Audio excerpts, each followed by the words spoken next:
ನಮಸ್ಕಾರ. ನಾನು ಇವತ್ತು ಧ್ಯಾನದ ಬಗ್ಗೆ ಹೇಳೋಣ ಅಂತ ಅಂದ್ಕೊಂಡಿದ್ದೀನಿ. ಈ ನಡುವೆ ನಾವು ಯಾವಾಗಲೂ ಕೇಳ್ತಾ ಇರ್ತೀವಿ, ಧ್ಯಾನ ಮಾಡಿ ಧ್ಯಾನ ಮಾಡಿ ಅಂತೇಳ್ಬಿಟ್ಟು. ಅದನ್ನು ನೋಡ್ತಾನೆ ಇರ್ತೀವಿ, ಅದನ್ನು ಮಾಡೋದಕ್ಕೆ ಪ್ರಯತ್ನ ಕೂಡ ಪಡ್ತಾ ಇರ್ತೀವಿ. ಮೊದಲೆಲ್ಲ ನಮ್ಮ ತಂದೆ ಕಾಲದಲ್ಲಿ, ನಮ್ಮ ಅಜ್ಜನ ಕಾಲದಲ್ಲಿ, ನಾವು ಚಿಕ್ಕವರಿದ್ದಾಗ ನಮ್ಮ ಕುಟುಂಬದವರು ಯಾರು ಕೂಡ ಧ್ಯಾನ ಮಾಡೋದನ್ನು ನಾವು ನೋಡಿರಲಿಲ್ಲ. ಆದರೆ ಇತ್ತೀಚಿನ ದಿನದಲ್ಲಿ ಈ ಧ್ಯಾನ ಅನ್ನೋದು ತುಂಬ ಸರ್ವೇ ಸಾಮಾನ್ಯ ಆಗೋಗ್ಬಿಟ್ಟಿದೆ. ಪ್ರತಿಯೊಂದು ಯಾವ ಯೂಟ್ಯೂಬಲ್ಲಿ ನೋಡಿದರೆ, ಸೋಷಿಯಲ್ ಮೀಡಿಯಾದಲ್ಲಿ ಎಲ್ಲಿ ನೋಡಿದರೂ ಕೂಡ ಧ್ಯಾನ ಮಾಡೋ ಪ್ರಕ್ರಿಯೆನ ತೋರಿಸ್ಕೊಡ್ತಾರೆ, ಯಾವ ರೀತಿ ಮಾಡಬೇಕು ಅಂತೇಳಿ. ಧ್ಯಾನ ಏನಕ್ಕೋಸ್ಕರ ಬೇಕು? ನಮಗೆ ಇವಾಗ ಮನಸ್ಸು ಶಾಂತಿಯಾಗಿರಬೇಕು, ಧ್ಯಾನ ಮಾಡಿ. ಆರೋಗ್ಯವಾಗಿರಬೇಕು, ಧ್ಯಾನ ಮಾಡಿ. ಮನಸ್ಸಿನ ಚಂಚಲತೆ ಕಮ್ಮಿ ಆಗಬೇಕು, ಧ್ಯಾನ ಮಾಡಿ. ಏಕಾಗ್ರತೆನ ಜಾಸ್ತಿ ಮಾಡ್ಕೋಬೇಕು, ಧ್ಯಾನ ಮಾಡಿ. ಮತ್ತು ಯಾವಾಗಲೂ ಕೂಡ ಪ್ರೆಸೆಂಟ್ ಸಿಚುಯೇಷನ್ನಲ್ಲಿ ಇರಬೇಕು. ನಾವು ಏನು ಕೆಲಸ ಮಾಡ್ತಾ ಇದ್ದೀವೋ ಅದನ್ನು ಶ್ರದ್ಧೆಯಿಂದ ಮಾಡಬೇಕು ಅಂತಂದರೆ ಧ್ಯಾನ ಮಾಡೋದನ್ನ ಅಭ್ಯಾಸ ಮಾಡ್ಕೊಳ್ಳಿ. ಇದೇ ರೀತಿ ಹೇಳ್ತಾ ಹೋದರೆ ಅದರ ಲೀಸ್ಟ್ ಅನ್ನೋದು ಜಾಸ್ತಿ ಆಗ್ತಾ ಹೋಗುತ್ತೆ, ಅದರ ಪಟ್ಟಿ ಅನ್ನೋದು ಬೆಳೀತಾ ಹೋಗುತ್ತೆ. ಪ್ರತಿಯೊಂದಕ್ಕೂ ಕೂಡ ಸರ್ವೇ ಎಲ್ಲ ವಿಷಯಕ್ಕೂ ಕೂಡ ಧ್ಯಾನನೇ ಮದ್ದು ಅನ್ನೋ ಥರ ಮಾತಾಡ್ತಾರೆ. ಯಾತಕ್ಕೋಸ್ಕರ ಅಂತಂದರೆ ಅದರಲ್ಲಿ ಅಂಥ ಮಹತ್ವ ಇದೆ ಅಂತೇಳಿ. ಆಯಿತು, ಧ್ಯಾನ ಮಾಡೋಣ ಅಂತ ಇಟ್ಕೊಳ್ರಿ. ಏನು ಮಾಡಬೇಕು ಅಂದರೆ, ನಾವು ಫೋಟೋನಲ್ಲೆಲ್ಲ ನೋಡ್ತೀವಿ, ಯಾವುದು ಸುಖಾಸನದಲ್ಲಾಗಲಿ, ಇಲ್ಲಾಂದರೆ ಪದ್ಮಾಸನದಲ್ಲಾಗಲಿ, ಇಲ್ಲಾಂದರೆ ಚೇರ್ ಮೇಲಾದ್ರೂ ಕೂತ್ಕೊಂಡ್ಬಿಟ್ಟು ಕೈಗಳು ಮುದ್ರಾ ಸ್ಥಿತಿನಲ್ಲಿರಬೇಕು, ಕತ್ತು ಬೆನ್ನು ನೇರವಾಗಿರಬೇಕು, ಮುಖದ ಮೇಲೆ ಪ್ರಶಾಂತತೆಯ ಒಂದು ಕಳೆ ಅನ್ನೋದಿರಬೇಕು, ಕಣ್ಣುಗಳು ಹಗೂರವಾಗಿ ಮುಚ್ಚಿರಬೇಕು, ಯಾವುದೇ ಥರ ಯೋಚನೆ ಮಾಡಲಿಲ್ಲದಾಗೆ ಸ್ಥಿರವಾಗಿ ಕೂತ್ಕೋಬೇಕು. ಕೂತ್ಕೊಂಡು ಉಸಿರಾಟದ ಬಗ್ಗೆ ಗಮನ ಕೊಡಿ, ಧ್ಯಾನ ಆಗುತ್ತೆ ಅಂತಬಿಟ್ಟು ಹೇಳ್ತಾರೆ. ಎಷ್ಟೋ ಜನಕ್ಕೆ ಈ ರೀತಿ ಕೂತ್ಕೊಳ್ಳೋದೇ ಕಷ್ಟ ಆಗುತ್ತೆ. ಈ ಥರ ಕೂತ್ಕೊಳ್ತಿದ್ದಾಗೆ ಒದ್ದಾಡಬೇಕಪ್ಪ ಅಂತ ಅನಿಸುತ್ತೆ, ತುಂಬ ಹೊತ್ತು ಕೂತ್ಕೊಳ್ಳೋಕ್ಕಾಗೋದಿಲ್ಲ. ಇನ್ನು ಕೆಲವರಿಗೆ ಈ ಥರ ಕಣ್ಣು ಮುಚ್ಕೊಂಡ್ರೆ ಸಾಕು, ಇಲ್ಲದೇ ಇರೋ ಏನೇನೋ ಯೋಚನೆಗಳೆಲ್ಲ ತಲೆಯಲ್ಲಿ ಬರ್ತಾ ಹೋಗುತ್ತೆ. ಅದನ್ನು ತಡ್ಕೊಳ್ಳೋದಕ್ಕೆ ಸಾಧ್ಯನೇ ಇಲ್ಲ, ಟಾಲ್ರೇಟ್ ಮಾಡೋದಕ್ಕೆ ಆಗೋದಿಲ್ಲ. ತಲೆ ಕೆಟ್ಟಾಗಿ ಅವರು ಕಣ್ಣನ್ನು ಬಿಟ್ಟು, ಅಯ್ಯೋ ಧ್ಯಾನ ಬೇಡಪ್ಪ, ಸುಮ್ಮನೆ ಟೈಮ್ ವೇಸ್ಟು ಅಂತಬಿಟ್ಟು ಹೇಳಿ ಎದ್ದು ಬಿಡ್ತಾರೆ. ಮನಸ್ಸು ಅಷ್ಟು ಚಂಚಲ, ಮನಸ್ಸು ಹೇಳ್ತೀವಲ್ವ, ಮನಸ್ಸು ತುಂಬ ಚಂಚಲ, ಅದನ್ನು ಕಟ್ಟಿಟ್ಕೊಳ್ಳೋದಕ್ಕೆ ಆಗೋದಿಲ್ಲ ಅಂತ ಹೇಳ್ಬಿಟ್ಟು ಹೇಳ್ತೀವಿ. ಅದು ಪಾಸಿಟಿವ್ ಆಗಿ ಕೂಡ ನಾವು ಯೂಸ್ ಮಾಡ್ಬೋದು. ಈಗ ಧ್ಯಾನ ಮಾಡುವಾಗ ಮನಸ್ಸಿನ ಸ್ಥಿತಿ ಅನ್ನೋದು ಸ್ವಲ್ಪ ಚಂಚಲಕ್ಕೆ ಒಳಗಾಗೋದು ಸಹಜನೇ. ಯಾಕೆ ಅಂತಂದರೆ, ನಾವು ಆರಾಮವಾಗಿ ಕೂತ್ಕೊಂಡಾಗ ನಮ್ಮ ಸ್ಮೃತಿ ಪಟಲದಲ್ಲಿ ನಮ್ಮ ಜ್ಞಾಪಕ ಶಕ್ತಿ ಏನಿರುತ್ತೆ, ಏನೇನು ಇನ್ಸಿಡೆಂಟ್ಸ್ ನಡೆದಿರುತ್ತೆ, ಇವತ್ತು ನಡೆದಿರೋದು, ಈಗ ನಡೆದಿರೋದು, ಹಿಂದೆ ನಡೆದಿರೋದು ಎಲ್ಲ ಜ್ಞಾಪಕ ಬರ್ತಾ ಹೋಗುತ್ತೆ ನಮ್ಮ ಸ್ಮೃತಿ ಪಟಲದಲ್ಲಿ. ನಾವು ಅದ್ರ ಬಗ್ಗೆ ಅದ್ರ ಹಿಂದೆ ಫಾಲೋ ಮಾಡ್ತಾ ಹೋಗ್ಬಾರ್ದು. ಆ ಯೋಚನೆಗಳು ಬರ್ತಾ ಹೋಗಬೇಕು, ಬರ್ತಾ ಹೋಗಬೇಕು. ನಾವು ಪಾಸ್ ಆಗ್ತಾ ಇರಬೇಕು. ನಾವು ಅದ್ರ ಬಗ್ಗೆ ತುಂಬ ತಲೆ ಕೆಡಿಸ್ಕೊಳ್ಳೋಕ್ಕೆ ಹೋಗ್ಬಾರ್ದು. ಬರ್ತಾ ಹೋಗ್ತಾ ಇರುತ್ತೆ. ಒಂದು ಫಿಲಮ್ ರೀಲ್ ಬಿಡ್ತಾರಲ್ವ, ಆ ರೀತಿ ಬರ್ತಾ ಇರುತ್ತೆ. ನಾವು ಅದನ್ನು ಅಬ್ಸರ್ವ್ ಮಾಡ್ತಾ ಇರಬೇಕು. ಆ ಯೋಚನೆ ಬಗ್ಗೆ ಯೋಚನೆಗಳು ಬರ್ತಾ ಇದ್ದರೆ ನಾವು ಉಸಿರಾಟದ ಬಗ್ಗೆ ಗಮನ ವಹಿಸ್ತಾ ಹೋಗಬೇಕು. ಆಳವಾದ ದೀರ್ಘವಾದ ಉಚ್ಛ್ವಾಸ ಮತ್ತು ನಿಶ್ವಾಸ ಅನ್ನೋದು ನಡೀತಾ ಇರಬೇಕು. ನಾವು ಅದನ್ನು ಅಬ್ಸರ್ವ್ ಮಾಡ್ತಾ ಹೋಗಬೇಕು. ದೀರ್ಘವಾದ ನಿರಾಳವಾದ ನಿಶ್ಶಬ್ದವಾಗಿ ಉಸಿರನ್ನ ತಗೋತಾ ಇರಬೇಕು. ಅದೇ ರೀತಿ ನಿರರ್ಗಳವಾಗಿ ನಾವು ಉಸಿರನ್ನ ಬಿಡ್ತಾ ಹೋಗಬೇಕು. ಆ ಉಸಿರು ಯಾವ ರೀತಿ ತಂಪಾದ ವಾತಾವರಣದಲ್ಲಿರೋ ವಾಯು ಅನ್ನೋದು ಹೆಂಗೆ ನಮ್ಮ ದೇಹದಲ್ಲಿ ಸೇರ್ತಾ ಇದೆ, ಯಾವ ರೀತಿ ಬಿಸಿ ಗಾಳಿ ದೇಹಕ್ಕೆ ಬೇಕಿಲ್ಲದೆ ಇರೋ ಅಂಥ ಬಿಸಿ ಗಾಳಿ ನಾವು ದೇಹದಿಂದ ಹೊರಗಡೆ ಬಿಡ್ತಾ ಇದ್ದೀವಿ ಅನ್ನೋದನ್ನು ನಾವು ಗಮನಿಸ್ತಾ ಹೋಗಬೇಕು. ಈ ಯೋಚನೆಗಳನ್ನ ನಾವು ಅದುಮಿಡೋದಕ್ಕೆ ಹೋಗ್ಬಾರ್ದು. ನಾವು ಅದುಮಿಡ್ದಂಗೆಲ್ಲ ಅದು ಸ್ಫೋಟ ಆಗುತ್ತೆ. ಈಗ ಒಂದು ಬಾಲನ್ನು ತೊಗೊಂಡ್ಬಿಟ್ಟು ನಾವು ಎಸೆದ್ವಿ ಅಂತ ಇಟ್ಕೊಳ್ಳಿ, ಯಾವುದಾದ್ರೂ ಒಂದು ಗೋಡೆಗೂ ಯಾವುದ್ರ ಮೇಲೂ ಹಾಕಿದರೆ ಅದು ಇನ್ನೂ ಸ್ವಲ್ಪ ಬೌನ್ಸ್ ಆಗುತ್ತೆ, ಅದ್ರ ವೇಗ ವಿಪರೀತ ಇರುತ್ತೆ.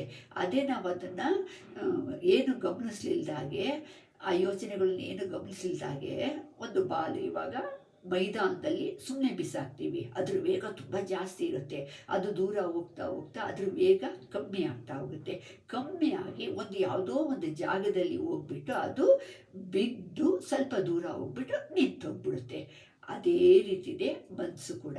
ನಾವು ಅದ್ರ ಪಾಡಿಗೆ ಅದನ್ನು ಬಿಟ್ಟು ಬಿಟ್ಟರೆ, ಅದನ್ನು ಗಮನಿಸ್ತಾ ಇದ್ದರೆ ಆ ಯೋಚನಾ ಲಹರಿಗಳು ಅನ್ನೋದು ಬರ್ತಾ ಬರ್ತಾ ಬರ್ತಾ ಬರ್ತಾ ಕಮ್ಮಿ ಆಗ್ತಾ ಹೋಗುತ್ತೆ. ಇದು ಎಷ್ಟೊತ್ತಾಗುತ್ತೆ? ಕಮ್ಮಿ ಅಂದರೆ 10-15 ನಿಮಿಷಗಳ ತನಕ ಈ ಪ್ರಾಸೆಸ್ ನಡೀತಾ ಹೋಗುತ್ತೆ. ಸ್ಟಾರ್ಟಿಂಗ್ನಲ್ಲಿ ಇರೋ ಸ್ಪೀಡು ಬರ್ತಾ ಬರ್ತಾ ಬರ್ತಾ ಕಮ್ಮಿ ಆಗ್ತಾ ಹೋಗುತ್ತೆ. ಮನಸ್ಸು ಒಂದು ಸ್ಥಿರತೆಗೆ ಬರ್ತಾ ಹೋಗುತ್ತೆ. ಅಲ್ಲಿ ತನಕ ನಾವು ಉಸಿರಾಟನ ಗಮನಿಸ್ತಾ ಹೋಗಬೇಕು. ಯೋಚನಾ ಲಹರಿ ಯಾವಾಗ ಕಮ್ಮಿ ಆಗುತ್ತೆ ಆವಾಗ ನಾವು ನಮ್ಮ ಉಸಿರಾಟದ ಬಗ್ಗೆನೂ ಕೂಡ ಗಮನ ಹರಿಸೋದನ್ನು ಕಮ್ಮಿ ಮಾಡಬೇಕು. ಅಂದರೆ ತನ್ನ ತಾನೇ ಆ ಉಸಿರಾಟದ ಕ್ರಿಯೆ ಕೂಡ ನಡೀತಾ ಇರುತ್ತೆ. ಉಚ್ಛ್ವಾಸ ನಿಶ್ವಾಸ ಅನ್ನೋದು ನಡೀತಾ ಇರುತ್ತೆ. ನಾವು ಅದ್ರ ಬಗ್ಗೆನೂ ಗಮನ ಹರಿಸಬಾರ್ದು. ನಮ್ಮ ಈ ತಲೆ, ನಮ್ಮ ಮಾನಸಿಕ ಸ್ಥಿತಿ ಅನ್ನೋದು ಬರ್ತಾ ಬರ್ತಾ ವಿಕಾಸ ಆಗ್ತಾ ಆಗ್ತಾ ಆಗ್ತಾ ಆಗ್ತಾ ಹೋಗಬೇಕು. ಶಾಂತಿ ಅನ್ನೋದು ನೆಲೆಸುತ್ತೆ. ನಾವು ಎಲ್ಲಿ ಕೂತ್ಕೊಂಡಿದ್ದೀವಿ, ಯಾವ ರೀತಿ ಕೂತ್ಕೊಂಡಿದ್ದೀವಿ, ನಾನು ಯಾರು ಅನ್ನೋದೇ ನಮಗೆ ಮರ್ತೋಗ್ತಾ ಇದೆಯೇನೋ ಅಂತ ಅನ್ಸೋ ಹಾಗೆ ನಾವು ಯಾವುದೋ ಒಂದು ಲೋಕದಲ್ಲಿ ಹೋಗ್ತೀವಿ. ಅದು ಎಷ್ಟೊತ್ತು ಈ ರೀತಿ ಆಗುತ್ತೆ ಅಂತಂದರೆ, ನಮಗೆ ಎಷ್ಟೊತ್ತು ಕೂತ್ಕೊಳ್ಳೋಕೆ ಸಾಧ್ಯನೋ ಅಷ್ಟೊತ್ತು ಕೂತ್ಕೋಬೇಕು. ಧ್ಯಾನ ಅಂತಂದರೆ ಮಿನಿಮಮ್ 1 ಗಂಟೆನಾದರೂ ನಾವು ಈ ರೀತಿ ಕೂತ್ಕೊಂಡ್ರೆ ತುಂಬ ಒಳ್ಳೆ ಧ್ಯಾನ ಮಾಡ್ಬೋದು. ಇದನ್ನು ನಾವು ಪ್ರಾಕ್ಟೀಸ್ ಮೇಲೆ ಬರ್ತಾ ಹೋಗುತ್ತೆ. ಒಂದೇ ದಿನಕ್ಕೆ ಇದು ಬರೋದಿಲ್ಲ. ಬರ್ತಾ ಬರ್ತಾ ಬರ್ತಾ ನಮಗೆ ನಮ್ಮ ಮಾನಸಿಕವಾಗಿ ದೈಹಿಕವಾಗಿ ತುಂಬ ನಾವು ಸ್ಟ್ರಾಂಗ್ ಆಗ್ತಾ ಹೋಗ್ತೀವಿ. ಮತ್ತು ತುಂಬ ಎಕ್ಸ್ಪೆಕ್ಟೇಷನ್ ಯಾವತ್ತೂ ಇಟ್ಕೋಬಾರ್ದು. ನಾನು ಧ್ಯಾನ ಮಾಡೋಕ್ಕೆ ಕೂತ್ಕೋತೀನಿ, ನನಗೆ ಇಂಥದ್ದೆಲ್ಲ ಬೇಕು ಅಂತೇಳ್ಬಿಟ್ಟು ನಾವು ಯಾವಾಗ ಎಕ್ಸ್ಪೆಕ್ಟೇಷನ್ ಜಾಸ್ತಿ ಇಟ್ಕೋತೀವೋ ಆವಾಗ ನಿರಾಸೆ ಅನ್ನೋದು ಕಟ್ಟಿಟ್ಟ ಬುತ್ತಿ ಆಗೋಗ್ಬಿಡುತ್ತೆ. ಮತ್ತು ಟೆನ್ಷನ್ ಜಾಸ್ತಿ ಆಗುತ್ತೆ. ಅಯ್ಯೋ, ಇಷ್ಟು ತಿಂಗಳಿಂದ ನಾನು ಧ್ಯಾನ ಮಾಡ್ತಾ ಇದ್ದೀನಿ, ನಾವು ಯಾವ ರೀತಿ ಮಾಡ್ತಾ ಇದ್ದೀವಿ ಅನ್ನೋದನ್ನು ನಾವು ಗಮನಿಸೋದಿಲ್ಲ. ಅಂದರೆ ನಾವು ಧ್ಯಾನ ಎಕ್ಸ್ಪೆಕ್ಟೇಷನ್ ಇಟ್ಕೊಂಡ್ವಿ ಅಂತಂದರೆ ನಮ್ಮ ಗಮನ ಎಲ್ಲ ಆ ಕಡೆನೇ ಹೊರಟೋಗ್ಬಿಡುತ್ತೆ. ಯಾವಾಗ ಆ ಕಡೆ ಹೋಗುತ್ತೋ ಆವಾಗ ನಮಗೆ ಟೆನ್ಷನ್ ಅನ್ನೋದು ಜಾಸ್ತಿ ಆಗಿಬಿಟ್ಟು ಎಲ್ಲಿ ಶಾಂತಿ ಸಿಗಬೇಕು ಅಲ್ಲಿ ಶಾಂತಿ ಸಿಗೋದಿಲ್ಲ. ಅಶಾಂತಿ ಅನ್ನೋದು ಜಾಸ್ತಿ ಆಗುತ್ತಾ ಹೋಗುತ್ತೆ. ಮನಸ್ಸಿಗೆ ಸಮಾಧಾನ ಅನ್ನೋದು ಕಮ್ಮಿ ಆಗುತ್ತೆ. ಅದ್ರ ಸಲುವಾಗಿ ನಾವು ಯಾವುದೇ ಎಕ್ಸ್ಪೆಕ್ಟೇಷನ್ ಇಲ್ದಿದ್ದ ಹಾಗೆ ನಾವು ಧ್ಯಾನ ಮಾಡ್ತಾ ಮಾಡ್ತಾ ಮಾಡ್ತಾ ಹೋದರೆ ನಮಗೆ ಒಂದು ಹಂತಕ್ಕೆ ಬಂದಾಗ ಇದೆಲ್ಲ ನಡಿಬೇಕಂದ್ರೆ ಸ್ವಲ್ಪ ಟೈಮ್ ತಗೊಳುತ್ತೆ. ಒಂದು 6 ತಿಂಗಳಿಂದ 1 ವರ್ಷ ಆಯಿತು ಅಂತಂದರೆ ಮನಸ್ಸಿಗೆ ನಮಗೆ ಧ್ಯಾನ ಮಾಡೋ ಪ್ರಕ್ರಿಯೆ ಅನ್ನೋದು ಅಭ್ಯಾಸ ಆಗೋಗ್ಬಿಡುತ್ತೆ. 1 ಗಂಟೆ ಆರಾಮವಾಗಿ ಕುತ್ಕೊಳ್ಳೋದನ್ನು ಕಲಿತೀವಿ ಫಸ್ಟು. ಮತ್ತು ನಮ್ಮ ಮಾನಸಿಕವಾಗಿ ಶಾಂತಿ ಅನ್ನೋದು ಸಿಕ್ಕುತ್ತೆ. ಆವಾಗ ನಾವು ಯೋಚನೆ ಮಾಡ್ಬೋದು, ನಾನು ಧ್ಯಾನ ಮಾಡೋಕ್ಕಿಂತ ಮುಂಚೆ ಯಾವ ರೀತಿ ನನ್ನ ಪ್ರತಿಕ್ರಿಯೆ ಇತ್ತು, ಯಾವ ರೀತಿ ನಾನು ರಿಯಾಕ್ಟ್ ಮಾಡ್ತಾ ಇದ್ದೆ, ಯಾವ ರೀತಿ ಜೀವನದಲ್ಲಿ ಸಂಬಂಧಗಳ ಮಧ್ಯೆ ಯಾವ ರೀತಿ ವ್ಯವಹರಿಸ್ತಾ ಇದ್ದೆ, ಈಗ ಯಾವ ರೀತಿ ತಗೋತೀನಿ ಅನ್ನೋದನ್ನ ನಾವು ನಮ್ಮನ್ನು ನಾವೇ ಗಮನಿಸ್ತಾ ಹೋಗ್ಬೋದು. ನಮ್ಮ ಮುಖದಲ್ಲಿರೋ ಒಂದು ತೇಜಸ್ಸಾಗಿರ್ಬೋದು, ಶಾಂತಿಯ ಕಳೆ ಆಗಿರ್ಬೋದು, ಅದೆಲ್ಲ ಜಾಸ್ತಿ ಆಗ್ತಾ ಹೋಗುತ್ತೆ. ಆರೋಗ್ಯ ಅನ್ನೋದು ವೃದ್ಧಿ ಆಗ್ತಾ ಹೋಗುತ್ತೆ. ಪ್ರತಿಯೊಂದರಲ್ಲೂ ಕೂಡ ನಮ್ಮ ಎಬಿಲಿಟಿ ಅನ್ನೋದು ಜಾಸ್ತಿ ಆಗುತ್ತೆ. ಇದೇ ಧ್ಯಾನದ ಮಹತ್ವ.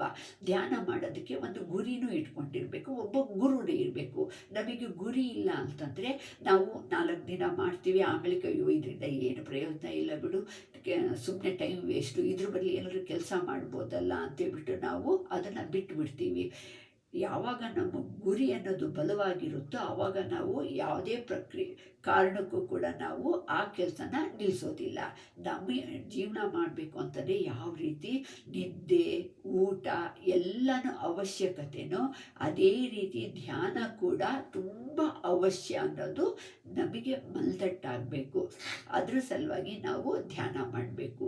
ಗುರು ನಾವು ಯಾರನ್ನ ಗುರು ಅಂತ ಒಪ್ಕೊಳ್ಳೋದು, ಯಾರು ನಮಗೆ ಸಿಗ್ತಾರೆ ಅಂತಂದರೆ ನಮ್ಮ ಪಾಡಿಗೆ ನಾವು ನಮಗೆ ಬಂದ ಹಾಗೆ ನಾವು ಧ್ಯಾನ ಮಾಡ್ತಾ ಮಾಡ್ತಾ ಅಭ್ಯಾಸ ಮಾಡ್ತಾ ಮಾಡ್ತಾ ಮಾಡ್ತಾ ಹೋದರೆ, ನಾವು ಆ ಹಾದಿನಲ್ಲಿ ನಡೀತಾ ಇದ್ದರೆ ಯಾವುದೋ ಒಂದು ರೂಪದಲ್ಲಿ ಗುರುವಿನ ದರ್ಶನ ಆಗುತ್ತೆ. ಗುರುವಿನ ದರ್ಶನ ಅಂತಂದರೆ ಕಾವ್ಯ ಹಾಕ್ಕೊಂಡಿರೋರೇ ಬರಬೇಕು ಅಂತೇಳಲ್ಲ, ಯಾರೋ ಒಬ್ಬ ಹಿತೈಷಿಗಳಾಗಿರ್ಬೋದು, ಫ್ರೆಂಡ್ಸ್ ಆಗಿರ್ಬೋದು, ಯಾವುದೋ ಒಂದು ಸಜೆಷನ್ನು. ಇವಾಗ ನಮಗೆ ಈಗ ಸೋಷಿಯಲ್ ಮೀಡಿಯಾ ಅನ್ನೋದು ತುಂಬ ಸ್ಟ್ರಾಂಗ್ ಆಗಿರೋದ್ರಿಂದ ಅದರಲ್ಲೂ ಕೂಡ ಯಾರಾದರೂ ನಮಗೆ ತುಂಬ ಹಿತವಾದಂಥ ನಮ್ಮ ಯೋಚನೆಗಳಿಗೆ ಒಂದು ಅಂತ ಗುರುಗಳು ನಿಜವಾಗ್ಲೂ ಸಿಕ್ಕೇ ಸಿಗ್ತಾರೆ. ಅವರಿಂದ ನಮಗೆ ಸಲಹೆಗಳು ಅನ್ನೋದು ಪ್ರತಿಯೊಂದರಲ್ಲೂ ಕೂಡ ಪ್ರತಿ ಹೆಜ್ಜೆಗೂ ಕೂಡ ಸಿಗ್ತಾ ಹೋಗುತ್ತೆ. ಇದೇ ಧ್ಯಾನದ ಮಹತ್ವ. ನಮಸ್ಕಾರ.